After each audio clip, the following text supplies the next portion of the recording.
Assalamualaikum semuanya. Semoga di sana semuanya pada sehat-sehat ya.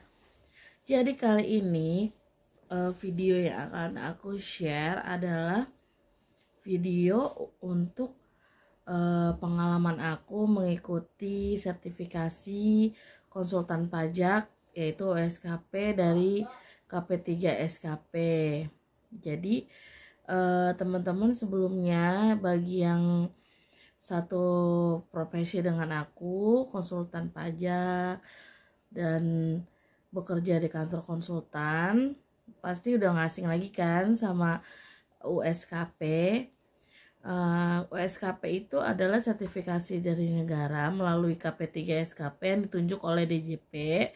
Jadi untuk para pelaku bisnis konsultan pajak, kantor konsultan pajak itu diwajibkan memiliki lisensi atau license sertifikasi USKP. USKP ada 3, USKP A, B, dan C. Dan kali ini aku mau share pengalaman aku mengikuti USKP yang A. Jadi USKP itu kita mendapatkan kesempatan 3 kali dalam 1 kali periode ujian gitu. Jadi kalau seperti aku kemarin ikut di 2020 itu yang pertama USKP A itu terdiri dari 6 materi yang akan diujikan. Itu ada KUP, ada kode etik, PPN, Potput, PBB, P3, dan satu lagi SPTOP gitu teman-teman. Jadi USKP itu adalah sertifikasi ya, sertifikasi konsultan pajak di Indonesia gitu. Bagaimana Kak cara daftarnya kalau misalnya kita mau mengikuti USKP? Gampang banget teman-teman. Jadi teman-teman tinggal masuk ke website www.kp3skp.com.co.id. Lalu kalian di situ ada pendaftaran atau login. Nanti lihat dulu di situ ada pengumumannya, kapan kita bisa daftar, kapan kita bisa mengikuti ujiannya, bagaimana cara mengikuti ujian dan bagaimana cara pendaftarannya. Setelah kalian nanti login, maka kalian akan ada menu daftar. Nah, daftar ujian. Nanti di situ kalian setelah login mengisi data-data kalian ya, itu yang dibutuhkan itu identitas kita seperti KTP, NPWP, scan ijazah, scan brevet AB. Jadi kalau kita mau mengikuti USKP teman-teman, itu teman-teman wajib sudah mengikuti brevet AB. Kayak gitu. Brevet AB itu apa sih? Brevet AB itu adalah kursus untuk perpajakan brevet yang dasar-dasar teman-teman. Jadi kalau misalkan teman-teman mau ikut USKP, teman-teman harus mengikuti dulu brevet gitu. Nanti setelah sudah dapat sertifikat brevet, teman-teman bisa mengikuti untuk sertifikasi USKP seperti itu teman-teman. Dan untuk syaratnya itu aja. Lalu teman-teman nanti bisa langsung daftar aja. Kalau yang pengalaman aku ya 2020 itu satu mata ujian itu 500.000. Jadi kalau 6 mata ujian berarti 3 juta. Kayak gitu. Kalau misalnya di awal teman-teman harus ikutin semuanya, semua jenis materi yang akan diujikan gitu. Nanti di tiap-tiap mata ujian ada 3 kriteria penilaian. Nanti kita bahas ya teman-teman. Di awal ini yang untuk login dulu. Setelah login daftar, nanti teman-teman mendapatkan kode pembayaran virtual account. Nanti teman-teman bayarkan, lalu teman-teman konfirmasi, dan nanti teman-teman udah akan dapat info melalui email teman-teman. Jadi pastikan email teman-teman yang aktif ya. Jadi nanti update infonya bisa selalu masuk ke emailnya teman-teman kayak gitu. Dan nomor handphone juga harus yang aktif gitu ya teman-teman ya. Kalau teman-teman tanya di mana sih Kak kantornya KP3SKP itu? Nah, kantornya KP3SKP itu ada di Jakarta Selatan. Nanti untuk detailnya atau screenshotnya atau alamat detail nanti aku tulis di description box atau aku sisipkan di sini ya nanti untuk gambarnya. Oke. Lalu setelah teman-teman login, teman-teman bayar, nanti teman-teman dapat jadwal. Jadwalnya itu berupa kartu ujian. Nanti teman-teman dapat nomornya teman-teman, nomor registrasi teman-teman. Terus nanti teman-teman juga bisa tahu nih jam segini sampai jam segini mata pelajaran ini, jam segini sampai segini untuk mata uji ini kayak gitu. Pada saat aku ikut di 2020 itu aku masih sempet ikut yang secara langsung. Maksudnya secara langsung ujiannya secara tatap muka. Itu waktu itu aku di Universitas Bunda Mulia yang ada di Ancol gitu teman-teman. Nah di tahap 1 aku di Bunda Mulia dan hasilnya aku dari 6 aku mengulang aku hanya lulus 1 teman-teman kode etik. Sedih banget ya, namanya juga baru permulaan, tapi kita nggak boleh pantang menyerah. Di periode kedua aku yang belum lulus ada 3, PBBP 3, SPTOP dan KUP. Nah aku deg-degan dong, wah sekali lagi nih waktunya aku untuk berjuang kan. Kalau misalnya kita dalam 3 kali periode ujian mengulang kita tidak lulus, maka kita harus mengulang dari awal lagi teman-teman. Jadi nggak ada kesempatan keempat, kesempatan kelima itu tidak ada kayak gitu. Nah alhamdulillahirabbil alamin, berkat kerja keras aku belajar, aku bimbel. Dulu aku pernah bimbel di training house TTH, itu ada di Gedung Yongma Sudirman. Terus aku nih nggak di endorse ya, bener-bener aku bimbel di sana. Terus yang kedua aku bimbel di Creston, itu di Gedung Antam teman-teman, TB Simatupang. Itu dari 2 tempat bimbel ini masing-masing punya kriteria dan punya cara mengajar masing-masing ya teman-teman ya. Tapi secara garis besar sama cara pengajarannya, cuman bedanya di Creston itu mereka punya buku sendiri. Jadi mereka punya buku panduan sendiri atau buku yang mereka tulis sendiri yang nanti bisa menjadi acuan kita gitu, maksudnya panduan kita, dan itu secara lengkap teman-teman, benar-benar secara lengkap gitu kan. Oke teman-teman lanjut ya. Jadi aku pertama banget aku ikut USKP itu dan aku bimbel di Text Training House itu di Gedung Yongma. Itu mereka tim pengajarnya memberikan materi itu berupa slide dan nanti dikirim via email. Nanti kita print atau kita cetak baru untuk belajar kita gitu. Tapi sebenarnya untuk yang kaum milenial sih memang seperti itu ya. Sekarang globalisasi juga seperti itu, digitalisasi juga seperti itu. Tapi selain aku mencetak untuk yang di materi diberikan ke email, aku juga beli buku. Ini aku beli buku dari pengarangnya itu, ini dari Pajak Itu Mudah ya, diterbitkan oleh Sansaya Global Advisor. Nih bukunya seperti ini teman-teman. Ini bukunya review USKPA KUP tahun 2019.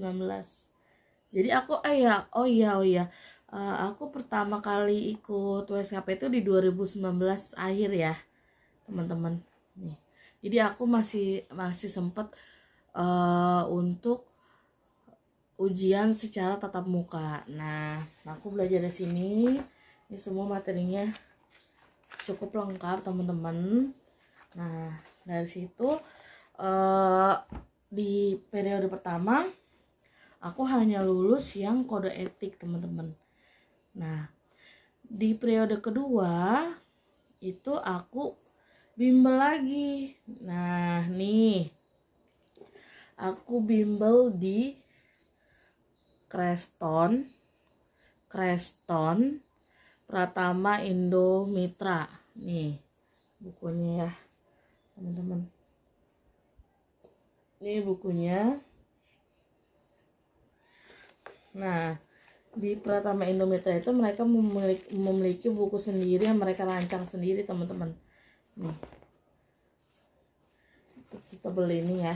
Ini mencakup keseluruhan materi dari materi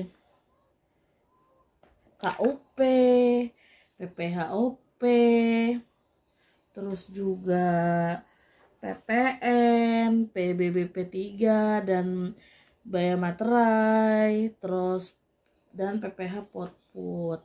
Ini ada semua di sini teman-teman. Jadi aku bimbel di Tax Training House dan di Creston ya teman-teman. Nih, di Pratama Indo Mitra. Berapa sih Kak biaya bimbelnya? Nah, kalau waktu di TTH atau Tax Training House, waktu itu seingat aku tuh waktu itu sekitar 2 jutaan. Itu 6 kali atau 8 kali pertemuan, sudah termasuk materi, terus juga udah termasuk makan siang juga gitu. Kalau di Creston ini kalau nggak salah sih, aku lupa ingat juga, antara 2,5 sampai 3 juta juga. Dia ada di Gedung Antam. Kalau aku kalau aku kasih penilaian sih, aku lebih oke ke yang si Pratama Indo Mitra ini, yang Creston, karena mereka tuh pengajarnya bener-bener secara detail. Terus juga mereka punya buku sendiri. Buku ini tuh bener-bener lengkap banget, dari yang dan contoh-contoh soalnya tuh hampir mirip dengan yang diujikan.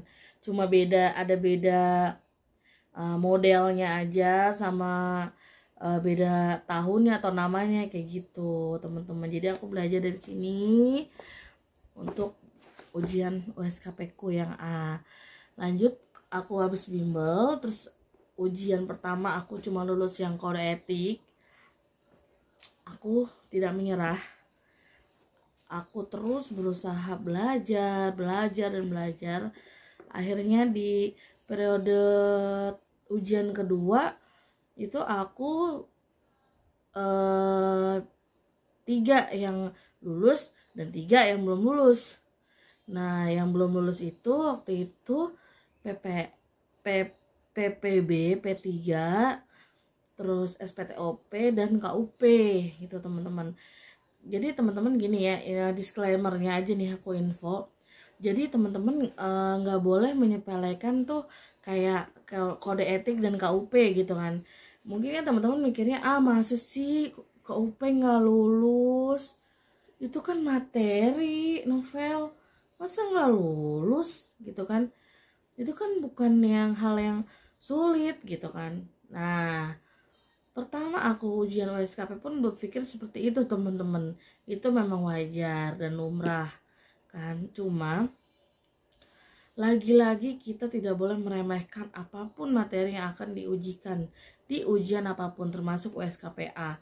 Jadi kode etik dan KUP itu adalah mata uji yang dibilang susah. Ya pasti teman-teman mikirnya materi doang kok gitu kan. Nah tapi pada kenyataannya tuh tidak seperti itu gitu. Jadi teman-teman harus tetap belajar semuanya ya. Semua mata ujian teman-teman harus dipelajari dengan seksama, dengan teliti, dengan paham kayak gitu. Teman-teman bisa nyari-nyari dari referensi di buku-buku apapun, tidak harus dari satu buku ini, bisa dari buku-buku yang lain kayak gitu. Terus pada saat ujian kedua kesempatan kedua itu aku masih tatap muka juga teman-teman di Bunda Mulia itu di Ancol. Nah pada saat ketiga, detik-detik kesempatan terakhir aku mengikuti WSKP teman-teman, itu pandemi kan, jadi secara online. Cuma jangan salah, secara online pun tidak bisa nyontek atau lihat buku, karena kita itu nanti waktu itu ya di aplikasi USKP online-nya itu kita verifikasi muka, verifikasi ruangan, verifikasi ke seluruh 360 derajat nih ruangan yang akan kita buat tempat ujian tuh. Kita verifikasi dulu, kalau terdapat handphone, buku, orang yang tidak dikenal, itu akan kedetek teman-teman gitu. Dan alhamdulillah setelah aku belajar, pulang kantor aku belajar, hari weekend aku belajar, alhamdulillah di kesempatan ketiga aku lulus semuanya. Yeay, perjuangan aku nggak sia-sia teman-teman. Jadi buat teman-teman yang lagi berjuang OSKPA yang masih belum lulus, semangat terus teman-teman. Teman-teman yakin kalau teman-teman pasti bisa untuk lulus teman-teman ya. Jangan patah semangat. Pokoknya selama kita usaha, kita belajar, kita berdoa, Allah atau Tuhan Yang Maha Esa akan memberikan kesempatan kita untuk memiliki sertifikasi USKPA tersebut teman-teman. Jadi itu pengalaman aku untuk Kak, soal-soalnya itu gimana sih, sama gak sih sama yang kita alami di keseharian di kantor? Nah untuk teman-teman yang kerja di kantor konsultan pajak, pasti teman-teman udah gak asing banget dong sama pekerjaan-pekerjaan perpajakan, termasuk peraturan-peraturan yang update di DJP kan gitu. Tapi teman-teman nggak perlu khawatir, soal-soal yang diujikan adalah soal-soal yang memang akan terjadi di kasus-kasus klien-klien teman-teman nanti di kantor konsultan pajak. Dan juga bisa menjadi, misalkan teman-teman kerja di perusahaan minerba gitu kan, mineral dan batu bara, itu juga teman-teman bisa gitu kalau mau ikut USKPA. Jadi teman-teman nanti ada sertifikasinya tuh di PBB P3. PBB P3 itu apa sih Kak? PBB P3 itu baru denger aku gitu kan. PBB P3 itu adalah PBB perkebunan, pertanian, dan pertambangan teman-teman. Jadi nanti tergantung nih PBB kita dapat apa, dapat pertanian atau pertambangan atau perhutanan gitu teman-teman. Jadi pengalaman aku USKP itu benar-benar deg-degan, terus juga deg-degan, tapi aku juga gregetan gitu kan. Pengen banget cepet-cepet lulus gitu kan. Nah terus ada nanya nih, gimana Kak kalau misalnya udah lulus nih gitu kan. Nah karena aku baru ikut nih dan aku baru lulus, jadi kemarin itu dari panitia KP3SKP itu memberikan email untuk menyerahkan dokumen-dokumen kelulusan USKP itu berupa ijazah dan sertifikat brevet dan identitas KTP serta foto 3x4 berlatar merah, dan ijazahnya dan ijazah dan sertifikat brevet itu harus di stempel dan tanda tangan basah teman-teman. Jadi teman-teman yang mau ikut ujian USKP, teman-teman harus sudah standby tuh ijazah S1 atau D3 teman-teman di stempel dan tanda tangan basah dulu ke kampus masing-masing. Jadi nanti pada saat teman-teman lulus, teman-teman udah nggak perlu repot-repot lagi ke kampus lagi gitu kan. Pasti kan di berbagai kampus, apalagi untuk angkatan-angkatan yang udah lama kan, nanti kan pasti BAK atau tata usahanya kan pasti tidak bisa sehari itu juga hari itu jadi gitu. Kayak aku waktu itu ke kampusku di Universitas Mercubuana Jakarta itu waktu itu membutuhkan waktu 1 minggu. Jadi aku taruh nanti seminggu aku kembali lagi ke kampusku untuk ambil hasilnya kayak gitu teman-teman. Jadi aku infoin dari awal kalau yang mau ikut USKP A, B, C bisa nanti teman-teman di prepare dulu untuk ijazahnya, di stempel dan di tanda tangan basah dulu dari kampus kayak gitu. Jadi teman-teman tergampang, tinggal kasih aja gitu pada saat teman-teman lulus. Nah misalnya nih udah lulus nih sertifikasi A, terus gimana tuh Kak kalau mau ikut sertifikasi B, C? Teman-teman kalau udah lulus sertifikasi A, nanti teman-teman bisa lanjut ke sertifikasi B, sertifikasi C gitu. Nah terus nanti setelah sertifikasi A dapat sertifikat, gimana tuh Kak?